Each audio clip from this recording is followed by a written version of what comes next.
थलापति विजय कैसे बांटेंगे सोना? पीएम मोदी ने कह दिया साल भर ना खरीदे गोल्ड। एक तरफ देश के प्रधानमंत्री नरेंद्र मोदी लोगों से अपील कर रहे हैं कि विदेशी मुद्रा बचाने के लिए फिलहाल सोने की खरीद से दूरी बनाए रखें, तो वहीं दूसरी तरफ तमिलनाडु के मुख्यमंत्री थलापति विजय के बड़े चुनावी वादे चर्चा में हैं, जिनमें महिलाओं को सोना देने तक का ऐलान शामिल है। ऐसे में सवाल उठ रहा है, जब देश में सोने की खरीद पर रोक जैसी अपील हो रही है, तो क्या विजय अपने वादे पूरे कर पाएंगे?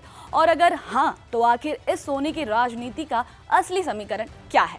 नमस्कार, आप देख रहे हैं जी मीडिया का डिजिटल प्लेटफॉर्म और मैं हूं आपके साथ साक्षी सिंह। दरअसल प्रधानमंत्री की ये अपील ऐसे समय में आई है जब वैश्विक स्तर पर भू राजनीतिक तनाव बढ़ रहा है और इसका सीधा असर अंतर्राष्ट्रीय बाजारों, खासकर सोने की कीमतों और विदेशी मुद्रा भंडार पर पड़ रहा है। इसी बीच देश के दक्षिणी राज्य तमिलनाडु की राजनीति में बड़ा बदलाव देखने को मिला है।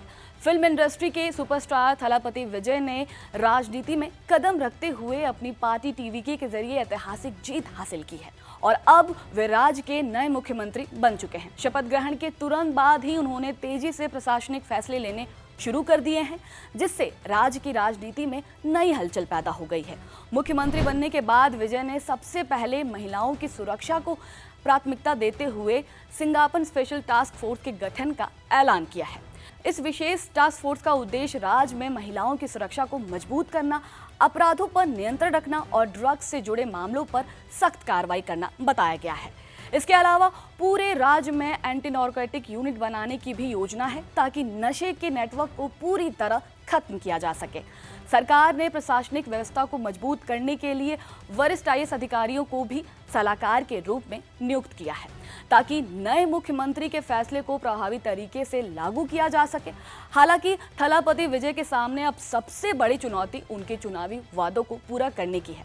चुनाव प्रचार के दौरान उन्होंने जनता, खासकर महिलाओं के लिए कई बड़े वादे किए थे। इनमें शादी करने वाली महिलाओं को 8 ग्राम सोना और रेशम की साड़ी देने का वादा किया था, हर महीने 2500 रुपए की आर्थिक सहायता, साल में 6 मुफ्त एलपीजी सिलेंडर, 200 यूनिट मुफ्त बिजली और हर नवजात बच्चे को सोने की अंगूठी देने जैसे बड़े ऐलान शामिल थे। इन योजनाओं को लेकर अब आर्थिक विशेषज्ञों ने चिंता जताई है। उनका कहना है कि अगर इन सभी वादों को पूरी तरह लागू किया गया तो तमिलनाडु सरकार पर भारी वित्तीय बोझ पड़ सकता है।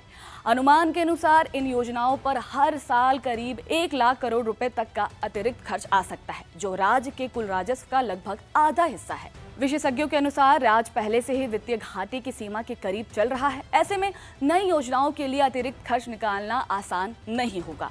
इसके अलावा सरकारी कर्मचारियों के वेतन, पेंशन और खर्च के ब्याज जैसे बड़े खर्च पहले से ही राज्य के बजट पर दबाव बनाए हुए हैं। इसी बीच मुख्यमंत्री विजय द्वारा बनाई गई सिंगापन एसटीएफ को लेकर भी चर्चाएं तेज हो गई हैं। ये विशेष बल सीधे मुख्यमंत्री के अधीन काम करेगा और इसकी निगरानी खुद सीएम करेंगे।